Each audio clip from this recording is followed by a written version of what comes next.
আর অনেক সময় এমন হয়েছে যখন নাকি একটা ভালো সিনেমা, একটা বড় সিনেমা আমি প্রেজেন্ট করতে গেছি, তার ম্যাক্সিমাম সময়টাই কিন্তু আমাকে অনেক বাধার মুখে পড়তে হয়েছে। ম্যাক্সিমাম সময় কিন্তু দেখা গেছে কিছু মানুষ একত্রিত হয়েছেন, রুখবার চেষ্টা করেছেন, কিন্তু আমি তো আসলে তাদের জন্য সিনেমা বানাই না, তাদের জন্য সিনেমা করিও না। আমি সব সময় সিনেমা করি বাংলাদেশের জন্য, বাঙালির জন্য। আমি সব সময় চেষ্টা করি বাংলা সিনেমা কিভাবে পৃথিবীময় ছড়িয়ে যাবে। আজকে আপনি যে চমৎকার একটা প্রশ্ন করেছেন, আসলে একজন বিখ্যাত মানুষ বলে গেছিলেন, যে কোনো একটা সফলতার সাথে সাথে একটা কালো ছায়াও কিন্তু চলতে থাকে। কালো ছায়াটা সেই সফলতাকে গ্রাস করতে চায়, কিন্তু ফাইনালি গিয়ে আর পারে না। তো তুফানের যে স্টোরিটা এমন হয়েছে, কালো ছায়া চলেছে সাথে সাথে, হয়তো চলবে আরো, কিন্তু আজকের এই তুফান কেন, ইনশাল্লাহ আমি যতদিন ভালো সিনেমা করব, আমি আমার সিনেমাকে বুঝেই করব, আমার দেশের পক্ষের সিনেমা, আমার বাঙালির পক্ষের সিনেমা, বাংলা সিনেমার উন্নয়নের জন্য সিনেমা করব।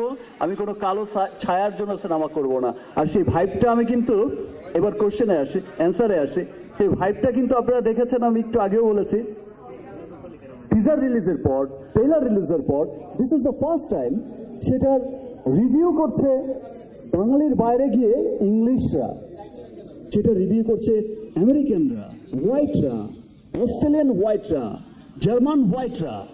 সো এটা সত্যি একটা গর্বের বিষয়।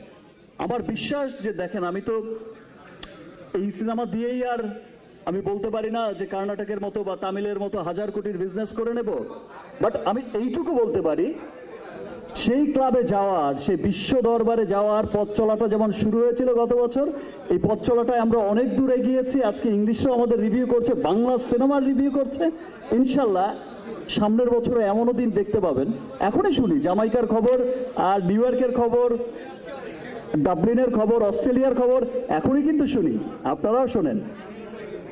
ইনশাল্লাহ তুফানে গত বছরের চাইতে বেশি নিউজ শোনা যাবে ইন্টারন্যাশনাল, তার সাথে এন্টায়ার মিডল ইস্টের একটা ভালো নিউজ শোনা যাবে, এবং আগামী বছরগুলোতে এর ধারা অনেক অব্যাহত থাকবে এবং অনেক দূরে এগিয়ে যাবে। থ্যাংক ইউ আমাকে প্রশ্নটা করার জন্য ভাই। আর চঞ্চল ভাইকে নিয়ে, চঞ্চল ভাইয়ের সাথে আমার একটা আলাদা বন্ধুত্ব আছে, যেটা আজকে থেকে নয়। আমাদের দেখা, আমাদের আড্ডা, সে কিন্তু অনেক বছর ধরেই, অনেক বছর আগে থেকে আমরা সবসময় কিন্তু চাইতাম যে আমরা একসাথে কাজ করি, এবং আমরা সবসময় চাই যে বাংলা সিনেমার কত, চঞ্চল ভাই কিন্তু মনে প্রাণে চেষ্টা করে যায় যে কত একটা ভালো সিনেমা মানুষকে উপহার দেবে, দর্শকদের উপহার দেবে, দেশ বিদেশ থেকে তার সুনাম করবে। আজকে যখন পদাতিকের ট্রেলার দেখেছি, আমার এত ভালো লেগেছে। আমি কলকাতা শহরে বসেই যখন নাকি চঞ্চল ভাইকে নিয়ে কথা বলছিলাম, মানুষের এত ভালোবাসা দেখেছি, পদাতিকের গল্প শুনেছি, আমার সত্যি চঞ্চল ভাইকে নিয়ে, ইয়েস চঞ্চল ভাই আমারই বন্ধু, আর ব্যাপারটা এমনই ছিল। খুব গর্বের একটা নাম চঞ্চল ভাই। আর চঞ্চল ভাই ব্যাপারটা কিন্তু আমি তো শুরুতেই ধন্যবাদ দিয়েছি, এবং এই যে বোঝা যে আমরা একসাথে কাজ করে, একসাথে কাঁধে কাঁধ মিলিয়েই আমাদের সিনেমাকে এগোতে হবে। রাফি বলল যে এটা অনেক আর্টিস্টই বুঝতে চায় না, সত্যি তাই। থ্যাংক ইউ চঞ্চল ভাই।